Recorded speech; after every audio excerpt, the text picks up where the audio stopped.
नमस्कार, मैं हूं दिबांजलि मोइत्रा। कानपुर में एक शख्स ने सिर्फ इसलिए घर छोड़ दिया था कि बच्चों ने मोबाइल की चार्जिंग खत्म कर दी थी, लेकिन उसे ये नहीं पता था कि वो नाराज होकर घर छोड़ देगा और घर वाले मिलकर उसको ही दफनाएंगे। जब उसे पता चला कि परिवार वालों ने उसका क्रियाकर्म कर दिया है, तो ये जानकर वो शख्स भी भौचक्का रह गया। पूरा मामला क्या है, इसमें पुलिस वालों का क्या रोल है, चलिए पूरी कहानी थोड़ा विस्तार में बताते हैं। ये मामला है चकेरी थाना इलाके का, जहां 5 अगस्त को यतीम खाना इलाके में एक 40 साल के युवक का शव मिला था, जिसकी शिनाख्त होने पर पता चला कि ये ओमपुरवा में रहने वाला एसी मैकेनिक अहमद हसन है, जो 2 अगस्त की शाम को घर से अचानक लापता हो गया था। 4 अगस्त को ही उसकी पत्नी की तहरीर चकेरी पुलिस ने गुमशुदगी दर्ज की थी, जिसके अगले ही दिन शव बरामद हुआ, जिसकी पहचान परिवार वालों ने अहमद के रूप में की। पुलिस ने भी पोस्टमार्टम करवाकर शव परिवार वालों को सौंप दिया और उन्होंने शव को दफना दिया। लेकिन अब पता चला है कि जिसे परिवार वालों ने दफनाया है वो तो जिंदा है। नगमा, क्या हुआ, पूरी बात बताइए आराम से, बिना घबराए पूरी बात। सर कोई ऐसी बात नहीं थी, छोटी सी बात हुई थी। मोबाइल के मतलब चार्जिंग ख़त्म हो जाती है बच्चों की जैसे, तो उस पर थोड़ी बहुत हुई थी। इस वजह से थोड़ा सा गुस्सा हो गए थे। हमने कहा चले गए तो आ जाएंगे थोड़ी देर में, और फिर जो है 2 दिन नहीं आए तो फिर हमने कंप्लेन करी। कंप्लेन के बाद बॉडी मिल गई एकदम से। तो सर जब भी लोग देखने का तो यही हुआ कि यही है, और सर हम पहचान नहीं पा रहे थे। तो बॉडी मिल रही थी उनसे, काफी स्पेस मिल रहा था काफ़ी उनका। तो आपने मान लिया उम्र का? नहीं मतलब हम तो जब भी पूछा गया तो मैंने कहा कि मैच नहीं हो रहे थे, नेकर भी मतलब सेम नहीं थी, और जो है एक बार चेक कर लो। कितने शनाख्त की थी उसकी? सर भाइयों ने की थी उनके। क्या बताया उन लोगों ने? कह रहे अहमद ही हैं। अब क्या लगा, अब जब वो वापस आ गए, क्या कहीं कैसे वापस आ गए, पूरी बात बताइए। अब वापस कैसे आ गए? वापस सर वो कहीं कर रहे थे काम हम, अब एकदम से वापस आए हैं तो आए गए तो ठीक है। लगा कि जिंदा है। जिंदा है, अल्लाह का शुक्र, बिल्कुल ठीक है और खुश है, सब खुश है।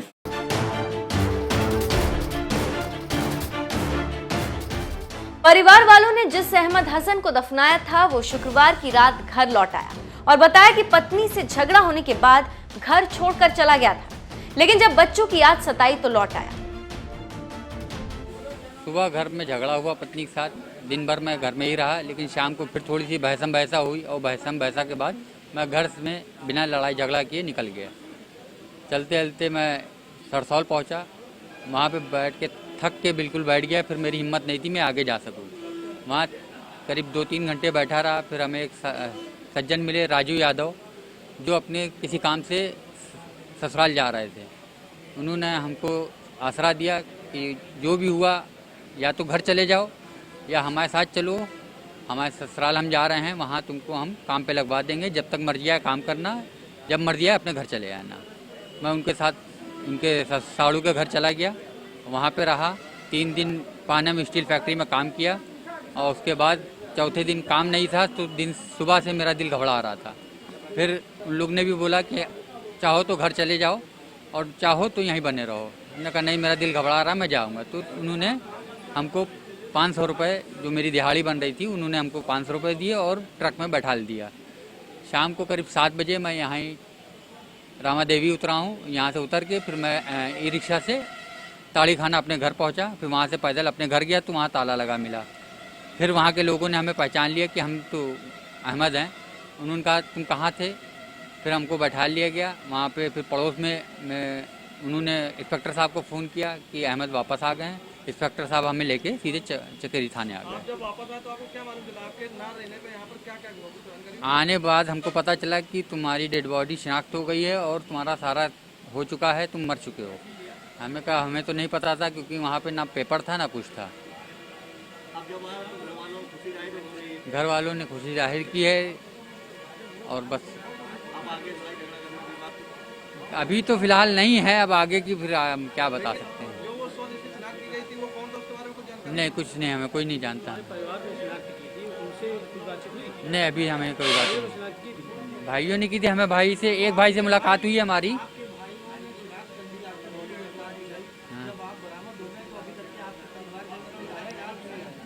अभी तक हमसे कोई मिला नहीं आया। मैं मामू आए बस, और कोई नहीं है। तो तुम जिंदा हो ना? जी हाँ, बिल्कुल जिंदा है।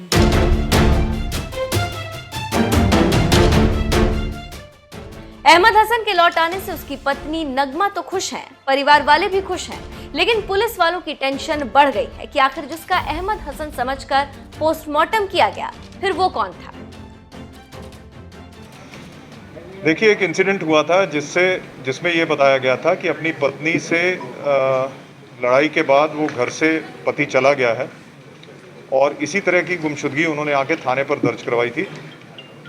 उस गुमशुदगी को लेकर पुलिस जगह जगह तलाश कर रही थी और उसके बाद एक नॉर्मल प्रक्रिया है कि हम उसको वैसे भी लोगों से आसपास से पूछताछ करके तलाश करवाएंगे और फिर उस इलाके में या उसके आसपास अगर कोई डेड बॉडी मिलती है तो उसकी भी उनके परिवार वालों से शनाख्त करवाते हैं। जब एक डेड बॉडी दूसरे थाना क्षेत्र में मिली तो उसकी परिवार वालों को बुलाया गया। उनके परिवार में उनके पिता, उनकी पत्नी, वो सब लोग आए। उन्होंने देख के उस बॉडी की शनाख्त की। शनाख्त करने के बाद उनको बॉडी हैंडओवर कर दी गई पोस्टमार्टम के बाद और उन्होंने उसके लास्ट राइट्स फाइनल किए। लेकिन उसके बाद जो उनका परिवारीजन गुमशुदा था वो बरामद हो गए। तो जब वो बरामद हुए तो फिर ये दोबारा से हमारे लिए, पुलिस के लिए एक चुनौती थी कि इस जो ऑलरेडी इन्होंने शनाख्त जिसकी की थी वो कौन है, उसके फोटोग्राफ करके हम जगह जगह पोस्टर बनवा के उसको लगवा रहे हैं।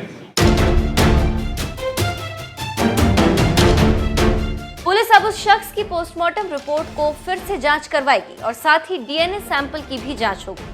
जगह जगह पोस्टर लगवाए जाएंगे जिससे उस शख्स की शिनाख्त हो सके। मैंने एसपी वेस्ट को ये कहा है कि वो देख लें, जब डॉक्टर्स ने पीएम किया तो उसकी डीएनए सैंपलिंग की गई है, नहीं की गई है, और अगर डॉक्टर्स ने डीएनए सैंपलिंग नहीं की है तो एक मजिस्ट्रेट से परमिशन लेके बॉडी की एक्सह्यूमेशन की जाएगी। एक्सह्यूमेशन के बाद उसकी डीएनए सैंपलिंग करवाई जाएगी। हमारा पूरा प्रयास होगा कि जो दूसरे मृतक हैं उनकी भी प्रॉपर्ली शनाख्त हो जाए। ये परिवारीजनों के कन्फ्यूजन के कारण या परिवारीजनों के उस समय गलती के कारण उन्होंने इसकी गलत शनाख्त की थी।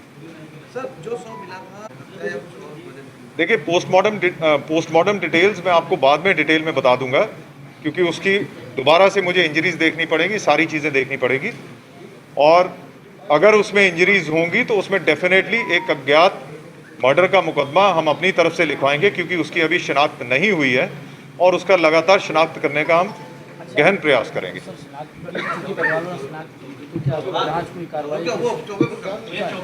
नहीं, देखिए, वर्दी जिस परिवार में इस तरह का कोई हादसा हो जाता उनसे कई बार कन्फ्यूजन हो जाता है। परिवार वालों के खिलाफ हम कोई जांच नहीं करेंगे, क्योंकि वो तो अपने परिजन को ढूंढने के लिए उतावले थे और उनको जब बॉडी दिखाई गई उनको लगा कि ऐसी ये उन्हीं के परिवार की बॉडी है। तो इस कन्फ्यूजन का हमें नहीं लगता कि हमें परिवार के खिलाफ कोई कार्रवाई करने की आवश्यकता है।